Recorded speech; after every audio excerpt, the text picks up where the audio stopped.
The world of 200 million years ago saw some of the strangest animals that had ever lived.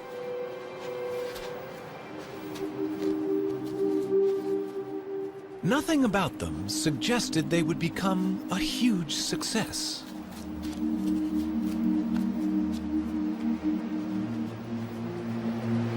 But these turtles were among the first of Earth's great dynasties of reptiles.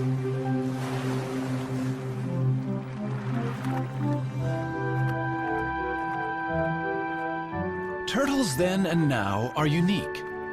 Their bodies are encased in armor, and that shell has changed little over millions of years.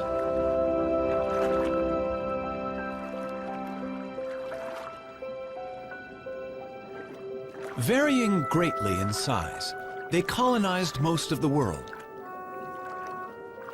But wherever they live, the basic shape of a turtle's body remains the same.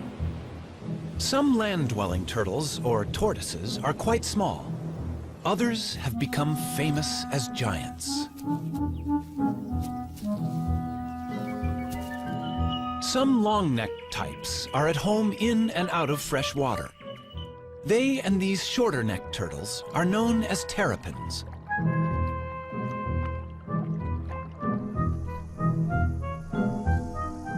"257 turtle species exist.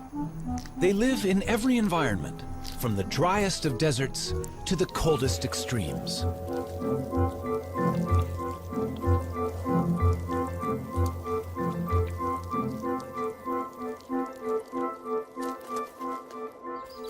Some that are gentle vegetarians have become welcome visitors to our homes.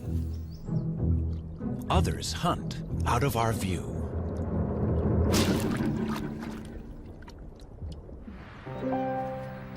Older than the birds, all turtles may owe their success to their simple design. But what future is there for turtles living life in a shell?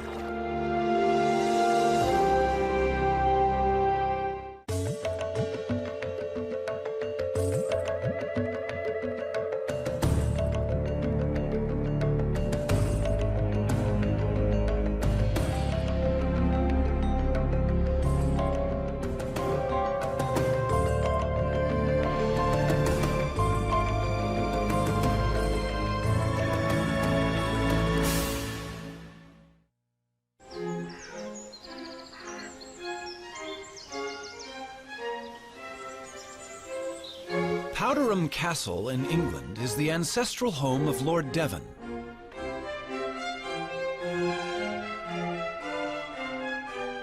It's also the home of Timothy, a rather venerable tortoise.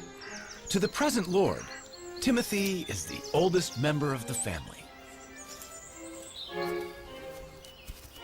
Timothy first came into our family in 1892, and he previously belonged to Captain Rutherford, who was a sea captain, and undoubtedly he was on board ship for quite a long time. And this has given rise to a number of myths about Timothy's beginnings, that he belonged to pirates and all this sort of thing, which aren't strictly true. He's outlived a number of Earls of Devon. I think at a quick count it's about 7. Or maybe I'm either the 7th or 8th that he's known. The suggestion is that Timothy is at least 162 years old. I think he mostly lives on sort of clovers and things, but his favourite really is strawberries. Now, my son, what about that? He's been known to make a mistake when he is wanting a strawberry, and we once had a lady with painted red toenails, and she got rather a sharp nip on the toenail. But he doesn't make too many mistakes. He knows usually what he's got. I don't know that he's terribly hungry at the moment. No. I think it's too cold for eating today. Counting growth rings on their shell is not always a reliable guide to a tortoise's age. Rings vary with diet. But tortoises always live life at a slow pace, and that may be a reason for Timmy's record age. The fossil record is our best guide to the history of Timmy's ancestors. The first we know lived some 300 million years ago in the world of forests that gave us our coal. From such primitive reptiles, turtles diverged first, leaving dinosaurs and other reptiles to go their own way. Through the ages, there have been turtles of fantastic size and diversity. They saw snakes emerge 100 million years ago and witnessed the extinction of the dinosaurs. That turtles have survived so long is due to the extraordinary design of the shell that protects their body. The shell has remained virtually unchanged for 200 million years. A thick layer of hardened scale is its first line of defense, but a broad, bony layer, the carapace, provides strength. In other animals, this bone would be ribs. The turtle's backbone is fused to the shell. It's the support under the bridge. The shell of a turtle serves many purposes. On land, it's heavy, restricting movement, but great protection. Underwater, in a streamlined form, the shell allows for graceful swimming with surprising speed.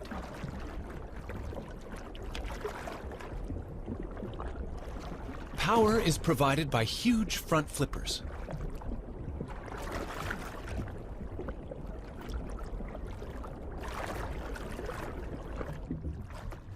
Sea turtles migrate thousands of miles, swimming on the ocean currents. Their hind limbs are mainly used as rudders for steering. Legs have no appeal for these sailors. Sea turtles only emerge onto land to nest, and even then, flippers are sufficient to haul the turtle over a beach.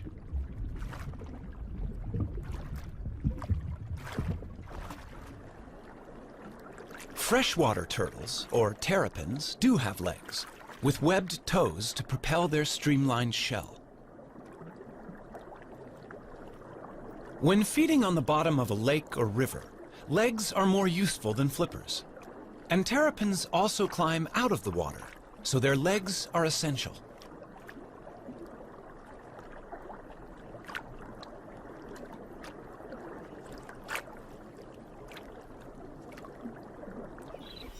A tortoise, walking on land all the time, needs strong legs, in this case to carry it out of danger.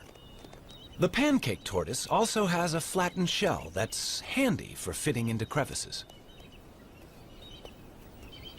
A caracal can easily spot a meal in these cracks, but the shell of this tortoise, being flexible, can be tightly wedged in the rock. This pancake tortoise's casing defeats the inquisitive cat.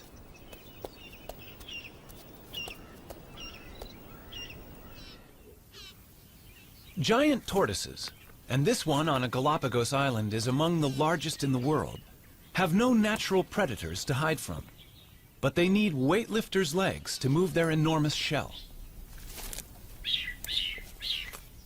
This one is hauling a house that weighs nearly 300 pounds and is over an inch thick.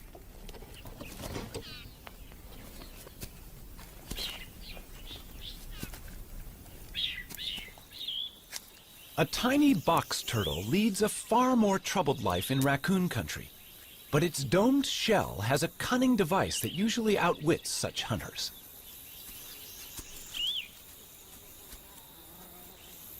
It's time to take evasive action.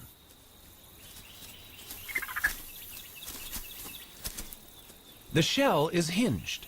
The drawbridge comes up, and all of the turtle, head, limbs, and tail, is safe inside its castle.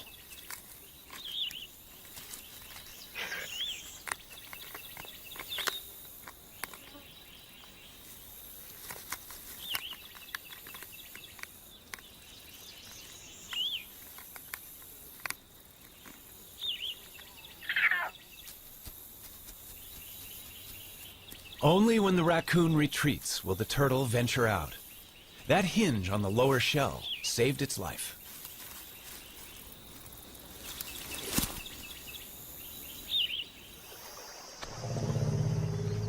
The turtle's shell has survived some huge challenges over millions of years. But sometimes, no matter how good the design, the odds can be against it.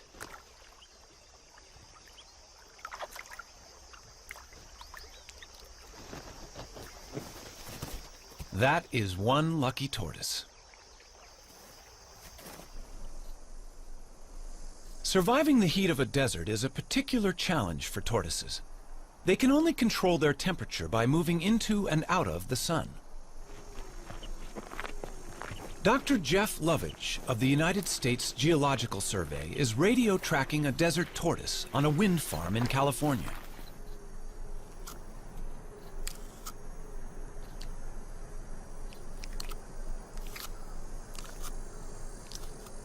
Desert tortoises have recently started to decline, and Jeff wants to find out why.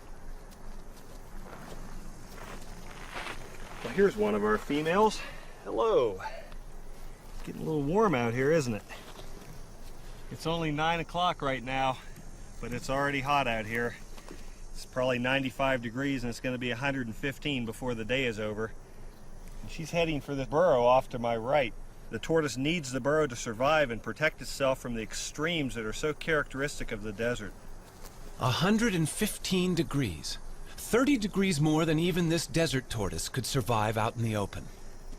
Look at her walking into my shadow. Desert tortoises take advantage of every opportunity they can to become cool in the midday sun. At the other end of the thermometer, extremes of cold present their own challenge. Some turtles in Canada can survive freezing temperatures. Called painted sliders, their frozen bodies are not drawing breath, and their hearts are not beating, and yet they are not dead.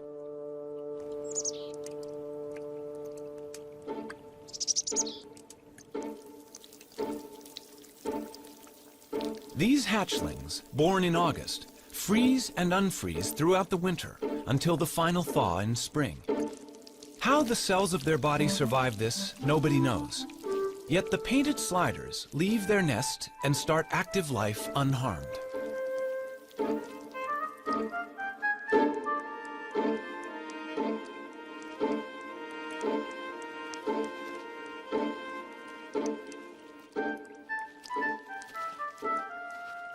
Such marvelous abilities to survive were entirely to the turtle family's advantage, until humans appeared on the horizon. In the centuries before refrigeration was invented, it was sailors who took advantage of the turtle's special qualities. Since turtles can survive for several months without food, they could be carried aboard as a supply of fresh meat. Killing turtles for their tasty meat is a very ancient practice. Wham! That's a direct hit. It's painless for the turtle, though, because we use a special kind of harpoon point, just enough of it to penetrate his tough layer of shell. That is now known to be nonsense. Nerve endings by the hundreds fill both shell and bone, but myths die as hard as the turtles. These turtles weigh from 300 to 500 pounds, and their age is estimated at 1 pound to the year. By the start of the 20th century, overexploitation had brought some kinds of turtles to the brink of extinction. Today, turtle soup and meat consumption continues despite international laws, which attempt to protect endangered turtles.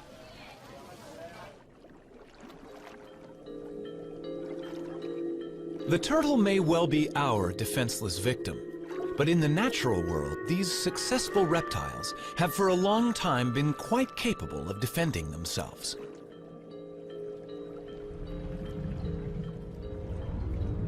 Tiger sharks and their relatives kill sea turtles in deep water. But in these shallows, this loggerhead turtle can turn the tables.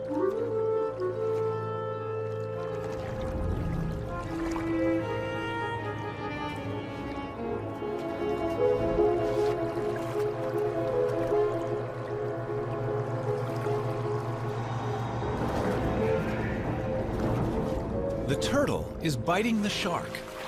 It has no teeth, but the sharp serrated plates in its strong jaws can inflict serious injury. In shallow water, the shark's movements are restricted, and it has difficulty fighting back. After a breath of air, the valiant turtle can return to feeding. It can give as good as it gets.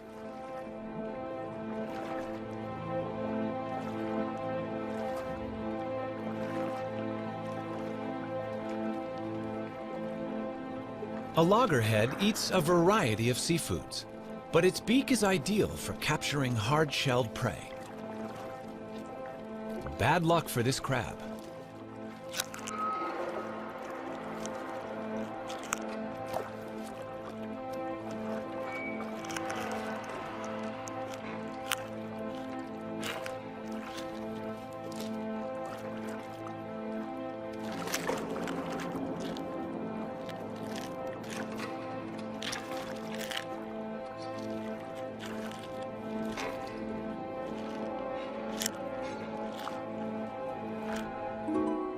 In freshwater, a camouflaged turtle is hunting. This is a mata-mata. It will blend with the fallen leaves and wait for a fish to come within range.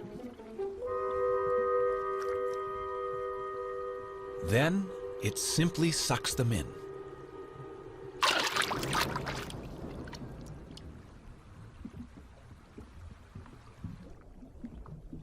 The fearsome jaws of an alligator snapping turtle gape and reveal a worm-like appendage on its tongue. Lured by its wriggling, a fish investigates this death trap.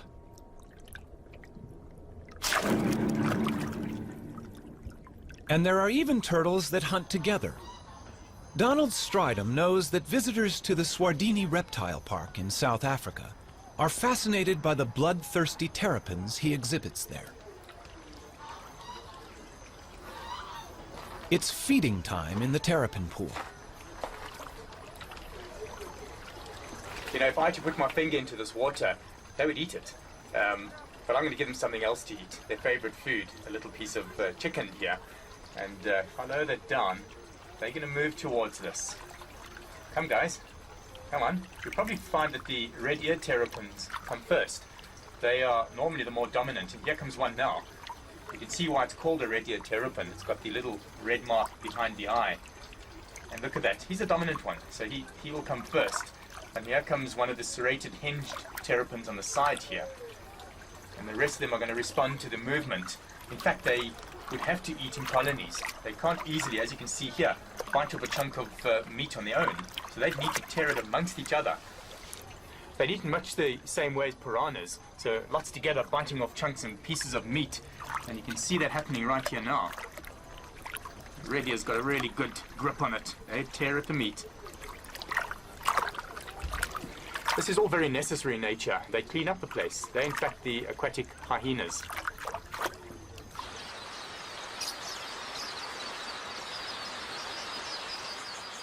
Forget big game watching here. Keep your eyes on these little guys. Eating chicken on a plate in the reptile park is nothing compared with how these terrapins feed in the wild. The predator sizes up its prey, these quelea, which flock in the thousands. One terrapin grabs a bird. The others crowd in to snatch what they can.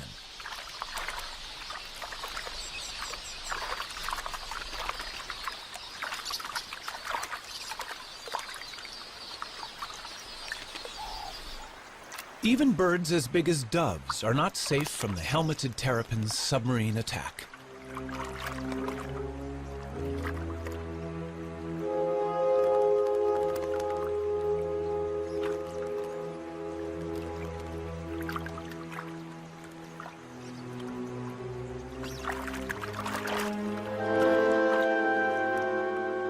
A lone terrapin could overcome the dove, but hungry rivals are on their way.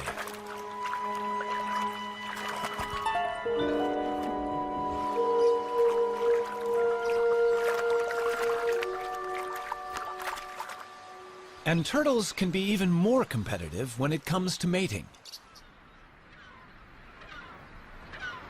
The birds of Dasson Island off the Cape Coast of South Africa share their tiny home not only with rabbits, but also with more than 10,000 tortoises. But not until the temperature climbs to 75 degrees do they come out. Male angulated tortoises hold territories, and once they've warmed up, they begin to chase females on their turf.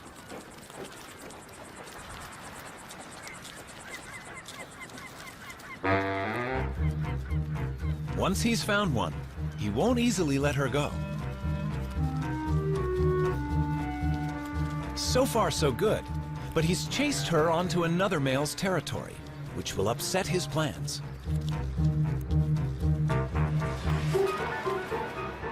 They do battle, a duel in the sun. But a third male has seen an opportunity, and he's mating with their female. Neither the combatants nor the vigorously mating couple show signs of giving in. By the time the fight reaches its climax, the mating is also over. The loser may even lose his life. He must right himself, or else fry in the sun.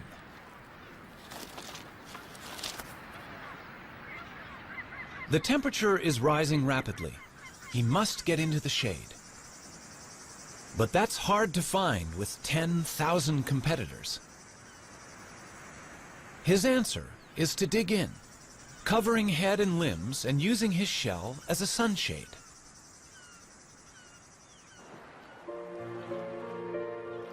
In tropical waters, temperatures are much the same all year round. These male green turtles near Borneo will mate whenever a receptive female is available.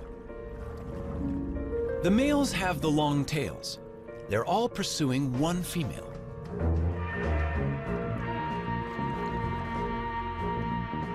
A male succeeds in locking onto her shell and mating with her. Rival males are surprisingly vicious in trying to interrupt his success. These powerful jaws can injure a flipper. And not only the mated male, but other rivals are also getting bitten. But to no effect. The desire to mate is strong, and only when he has succeeded will other males have a chance to take his place.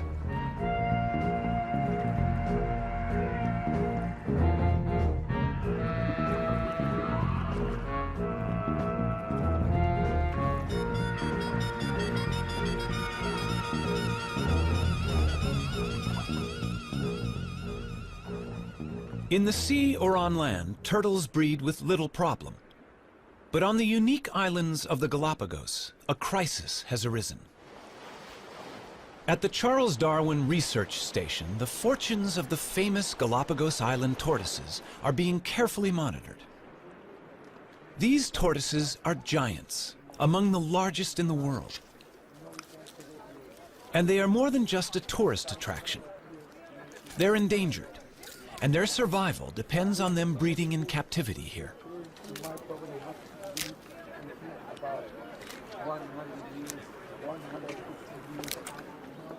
These baby tortoises are the hope for the future. Each island has its very own type of giant tortoise, found nowhere else. And in these pens, babies are being nurtured until they're ready to be taken to their particular island home.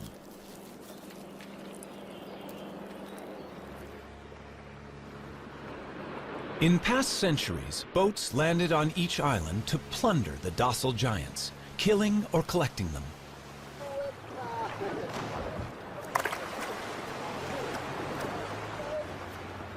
Today's boat is helping to right that wrong, bringing in young tortoises to replace those that were taken.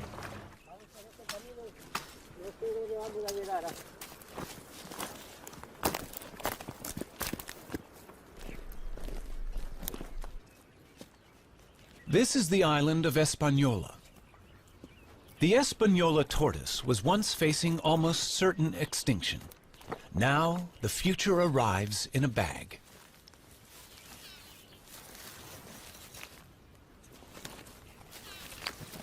A 1,000 young tortoises have been released like this, all bred from just 15 adults collected in the 1970s. They should be safer than they've ever been.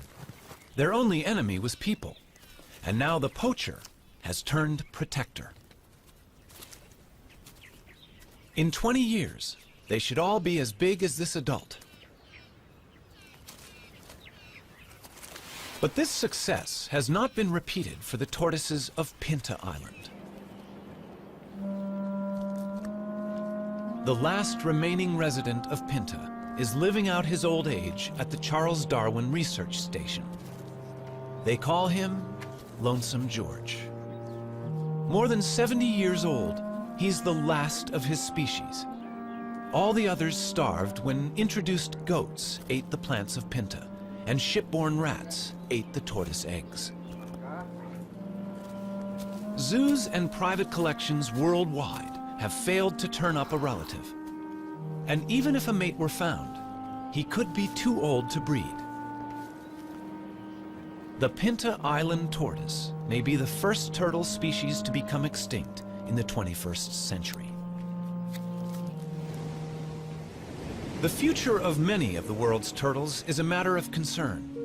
Even the olive Ridley sea turtles, famous for their mass egg-laying on this beach in Costa Rica, are arriving in fewer numbers each season. Randall Arouse is familiar with the spectacular aribata, as it's called, here at Ostianal. Ever since I was a very young boy, and I was always interested in marine biology. But then one day, it was 1982, I was a second-year biology student. I walked into the school and there was a big sign that said, Aribata, we need volunteers. And I thought, well, I've heard about the Aribatas and the turtle nesting. I should go check it out. Then I came to Ostianal, right here at this spot, and I saw the Aribata happening.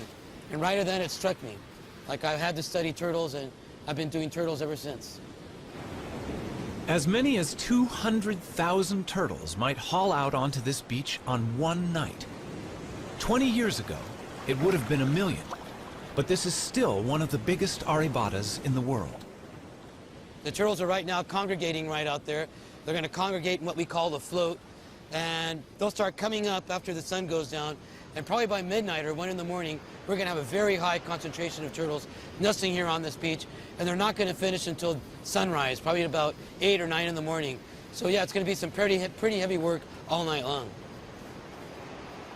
We basically know that these turtles come for 2 or 3 consecutive aribatas in a row. Then they're going to leave, and we won't see the turtle again for another year or another 2 years. The aribata that we're witnessing now may easily have 100,000 turtles participating. And 100,000 turtles at 100 eggs per turtle, roughly, that means 10 million eggs. Eggs are the turtles' investment in their own future. But eggs can also produce illegal income for poachers. So patrols of armed guards protect these nesting turtles all night against egg thieves.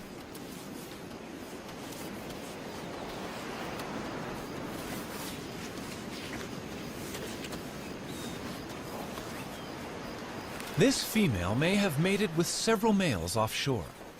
So each of her 60 to 100 fertilized eggs may have a different genetic composition, which is healthy for the future of olive Ridley turtles.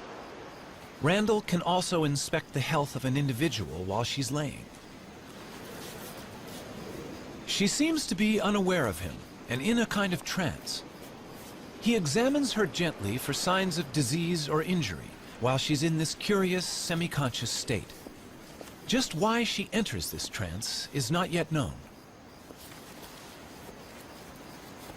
The studies carried out on this beach indicate that roughly 8% of all the eggs laid on this beach will actually hatch and turn into little turtles. Now, that does not mean that these little turtles will turn into adults. A wild guess is 1 out of 100.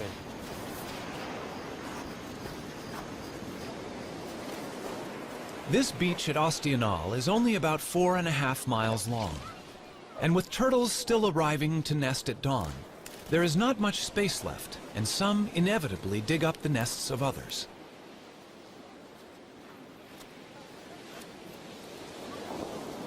Many eggs get damaged, and the loss is enormous.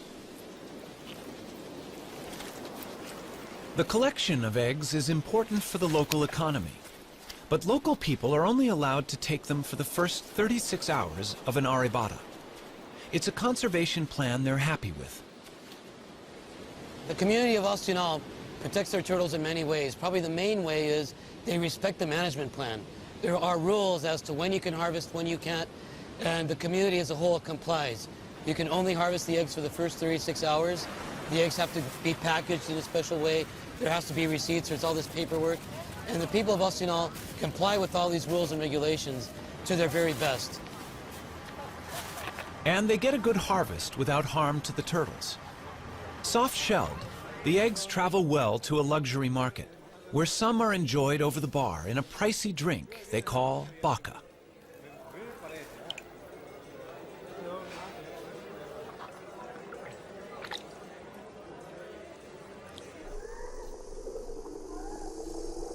Now that more and more people are living where they do, land turtles such as the California desert tortoise face greater problems. This rivalry concerns Jeff Lovich. When you look at what people have done to the desert in the last 100 years, it's amazing that it's survived. I mean, here we have this rugged old touchstone, a place that looks timeless, yet it's changing very rapidly, in a place that was formerly virtually empty of people and now sits in between Phoenix, Las Vegas, and Los Angeles, some of the most highly populated cities in the United States. And we put roads in through the whole desert. We've driven over it in our motorcycles, our trucks, and our off-highway vehicles. We've encouraged the spread of exotic species of plants and animals that are changing the landscape of the desert very rapidly. And the desert tortoise has become the flagship species for conservation in the Mojave Desert. But it has a very uncertain future in terms of how it's going to be able to survive in this onslaught of human population increase. Its charm may be a desert tortoise's worst enemy. People like to have one at home.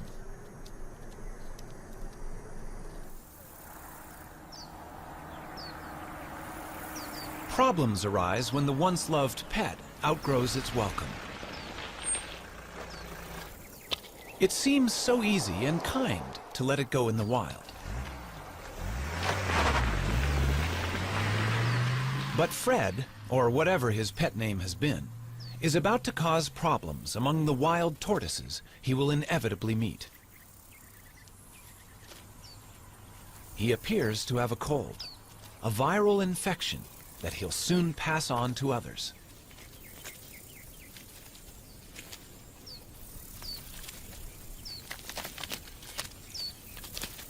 A whole population of desert tortoises may die because one unwanted pet was carelessly released.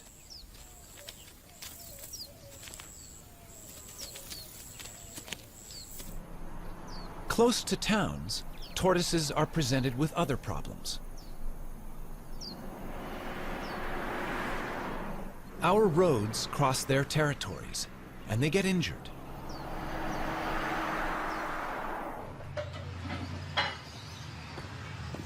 Very injured turtle.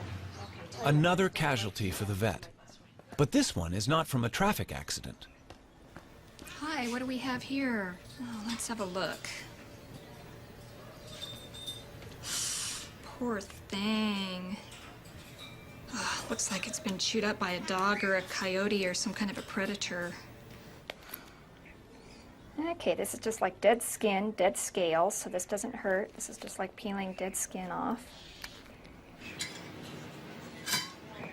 Fiberglass can be used to repair tortoise bodywork. Sometimes I feel like a cook when I'm doing this. Cover up, but we'll cover it up with another layer, and it should do fine. Down there too. Because of the fact that it's clear, we can see through it and see what that tissue looks like in there. So if it ever got to a point where that tissue started looking bad, we'd be able to take this shell patch off and get in there and treat it. All right. Convalescence for that injured turtle is available here with Dan Touchstone of the San Diego Turtle Society. Turtles are able to survive much more severe injuries than a mammal because of their shell and a much slower constitution. Strawberry?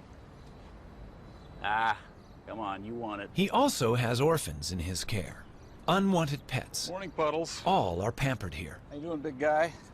Breakfast time for you. Yeah, there you go. Puddles, you were about the size of a walnut when we got you. Here you go. I know you're hungry. In Florida, turtles have acquired a special friend, Richard Moretti, who's a bit surprised by his new passion. I moved to the Keys in 1983 and started fishing. Everybody said, oh, you're so great. You came to the Keys to save the animals. No, I came to kill the fish. It just, living in the Keys changes you. You appreciate the environment a little more. Okay. Yeah. She'll be out of here by the end of summer. And these are the new babies? Yep. Concerned about sick and injured turtles he encountered in the late 1970s, Richard set up the Florida Turtle Hospital and staffed it with a dedicated veterinary team. Well, she'd have to get a little larger, but yeah, she's swimming okay and she's eating just fine. I filled an old saltwater swimming pool with tarpon and grouper and snapper, and all the children that came to visit said, do you have any turtles? So in 1986, we went to the state of Florida and said, how do we get sea turtles? They said, well, the only way you can have them is to do something for them. And I said, well, what would you like us to do? They said, well, we need a rehabber. And they said, a rehabber, if a turtle gets hit by a boat, we take it to the vet and pay the bill. We buy the food and pay the bill. And when it's ready, we turn it out. I said, well, I can do that. And that was our very modest start of the Sea Turtle Hospital. Guys, eat Watch up. your legs. I got him. There he goes. Okay, that's perfect. Well, before I moved to the Keys, I ran a Volkswagen facility, and Volkswagens would come in broken, and my job was to find the best mechanics and the best parts. Well, this is the same. The turtles come in broken, and my job is to find the best vets and the best meds. It's the same, except now instead of having to give them the bill, I pay the bill, and that even makes it nicer. There you go. Hi. Thanks, Doc. And I didn't get too wet. This little tumor is the beginning of a virus that affects sea turtles around the world. This disease started 100 years ago. When we first started seeing it 15 years ago in the Keys, turtles would come in with a singular tumor like this. This turtle's evidently just gotten the disease because he's only got a couple of very small tumors, which we'll take off. And once we do, that'll immunize her against the disease. We'll keep her for a year, we'll make sure she doesn't grow anymore, and then we'll let her go. It appears to be a herpes virus, very similar to herpes simplex 1 and 2, and it's affecting turtles worldwide. Right now, all 8 species of turtles have a similar lesion. We haven't been able to get tissue samples to make sure it's the same virus, but we've gotten tissue samples from about half the turtles around the world, and all the ones we've been able to examine are about 95% positive to the same virus. Okay. Some turtles infected with this herpes virus arrive in a much more advanced stage of the disease. The team intends to do everything they can, but this turtle has been greatly weakened by the growths.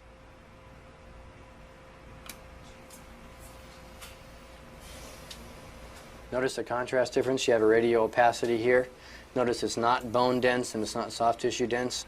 I'm concerned about these. We definitely need to go in and do the endoscopy and document that they're there with some digital photographs.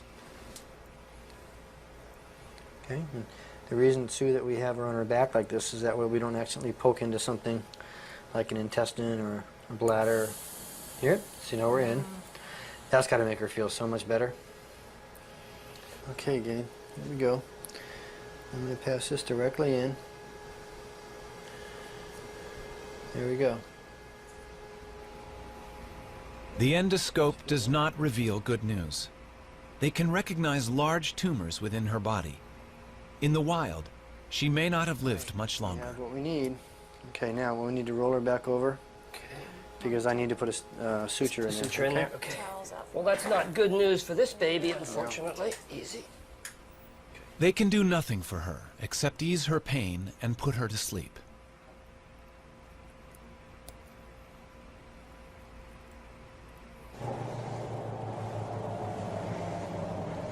The joy of success helps make up for the sadness of failure.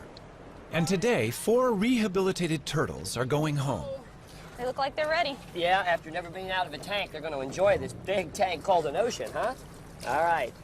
Have lots of babies, guys.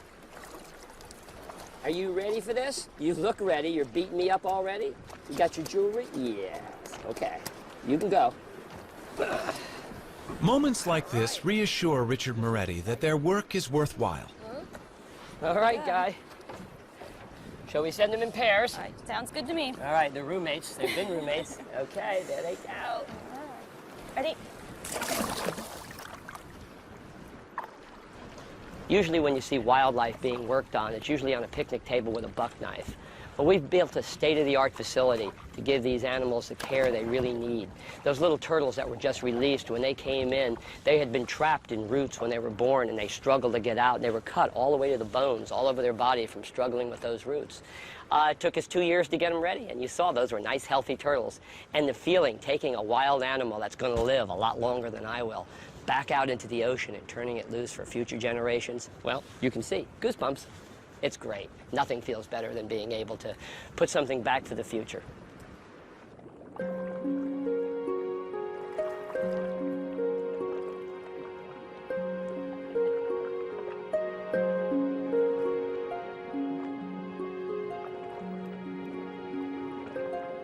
Every day, turtles can be seen enjoying the attentions of cleaner fish in the wild.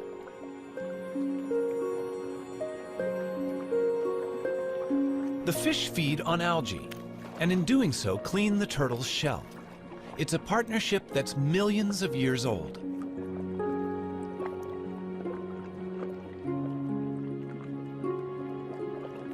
Generation after generation lived in what might have seemed a perfect world.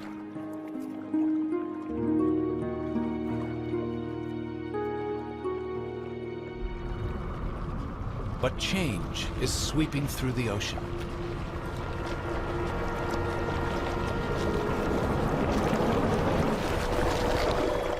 Commercial fishing puts nets into the sea, which can break loose and drift, catching much more than intended.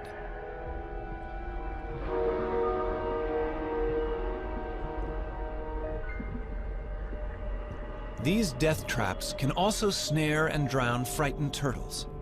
Helplessly bound, they cannot swim to the surface to breathe. Shrimp nets have also taken a toll on turtles. Scientist John Mitchell. In the late 1970s and early 1980s in the southeast region of the United States, we estimated that approximately 40,000 sea turtles were killed incidental to shrimp trawling. And this problem created a need for either a shutdown of the fishery or the development of some apparatus or a technique to exclude the sea turtles from the trawl. What they developed was TED, a turtle exclusion device. It's tested inside the trawl net of a working fishing boat.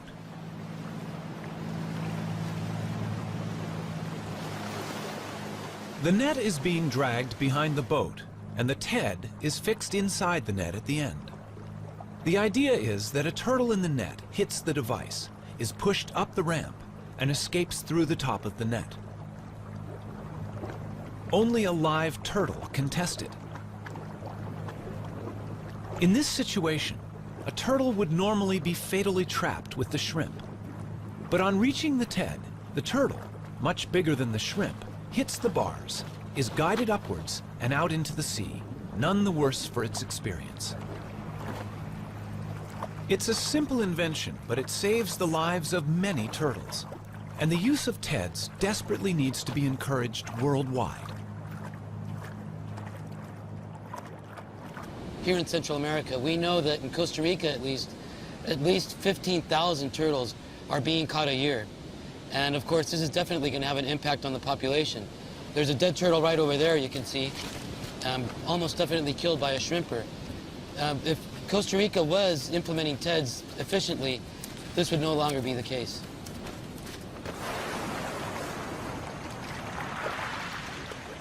In the sands of this beach at Ostianal, the olive ridley turtles have been developing for some 60 days.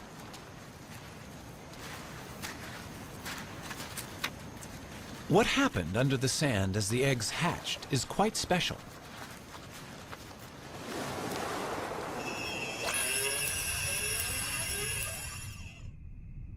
The eggs at the bottom of the nest hatch first.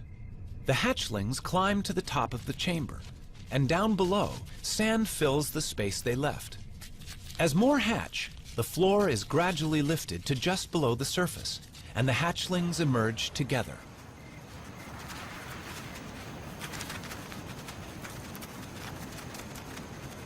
Once out of the nest, hatchlings must head for the sea. But how do they know where it is? Light is a crucial factor for orientation. The sea is always brighter than the land.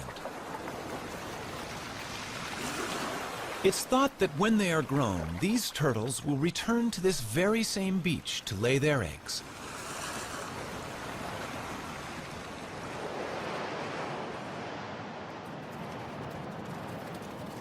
Turtles also hatch in daylight. Most race directly for the ocean, but they can now be seen by predators. Theirs is a lonely and dangerous journey.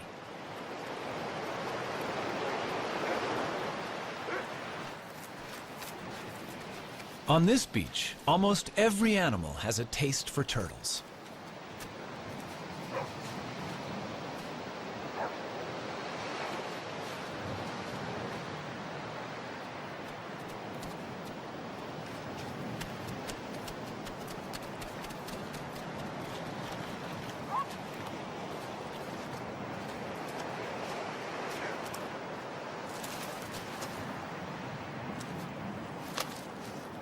But predators, such as this black vulture, don't always get to eat their fill.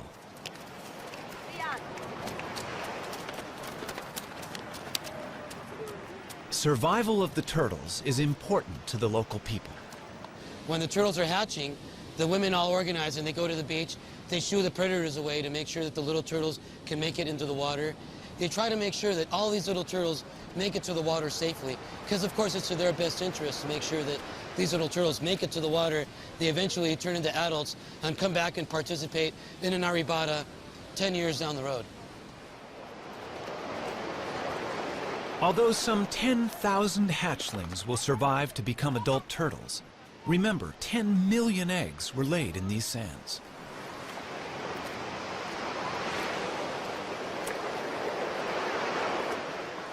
With a little help, these youngsters will be out to sea, where they will drift away on the currents.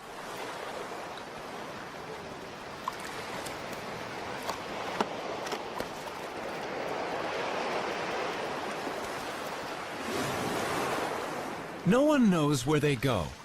Perhaps they hide from ocean predators among floating seaweed, where they can safely feed and grow. But it will be 15 to 20 years before they return to these waters. Before people ever began helping turtles to survive, alligators had been unwittingly doing so for millions of years. Young red-bellied turtles are hatching from eggs laid in the alligator's nest. The rotting heap is warm and humid, as good for incubating turtles' eggs as it is for hatching alligators. Both stand to gain. Alligators eat a good many adult red-bellied turtles.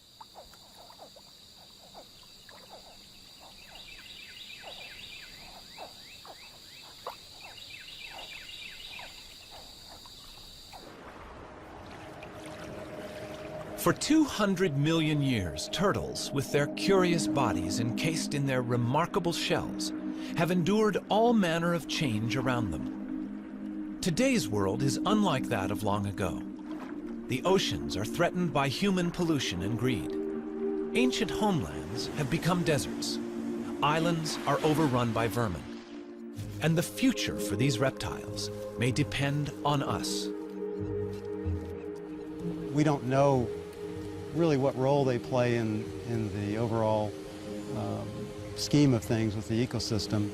And I think that's one reason why we should use any means to protect them. There are many, many animals that we really humans don't see a need to spend the effort and the time to conserve, but just the fact that we don't know, I think means that we should. Throughout the world, irrespective of culture, there is an affinity for the turtle. Throughout the world, we have myths that ascribe various characters and features to turtles that we like to teach our children, like being steadfast and being resolute. Here in this country, we have our own myth about the tortoise and the hare, and we teach our children that being steady and continuing to run the race can lead to victory. You don't have to be the fastest, you don't have to be the best. This year we were really excited. One of the turtles that we took a flipper off of last year and turned her loose, it was a great big female, probably about 50 years old. She crawled up on a beach in Central Florida and laid eggs this year. And that's really exciting because, you know, up to that point, people usually kept turtles with one flipper in an aquarium or in a park. Well, we proved that 3 flipper turtles can go out there and add to the genetic makeup, and they can actually crawl up on the beach with 3 flippers and have their babies and lay their eggs.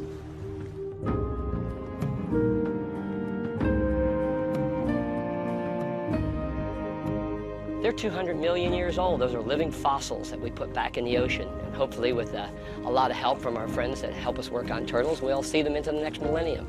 But it makes you feel really good. You know, we use so much of our assets and our environment up. It's so nice to put something back for the future.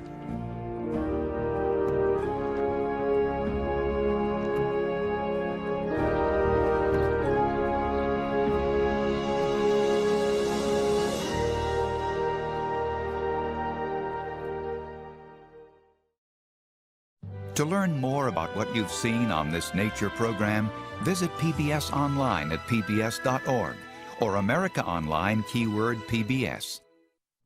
They'd eaten much the same way as piranhas, so lots together, biting off chunks and pieces of meat. And you can see that happening right here now. The radio's got a really good grip on it. Morning, Puddles. How you doing, big guy? Breakfast time for you. Yeah, there you go. Puddles, you were about the size of a walnut when we got you. They look like they're ready. Yeah, after never being out of a tank, they're going to enjoy this big tank called an ocean, huh? All right. Have lots of babies, guys. Are you ready for this? You look ready. You're beating me up already? You got your jewelry? Yes. Okay. You can go.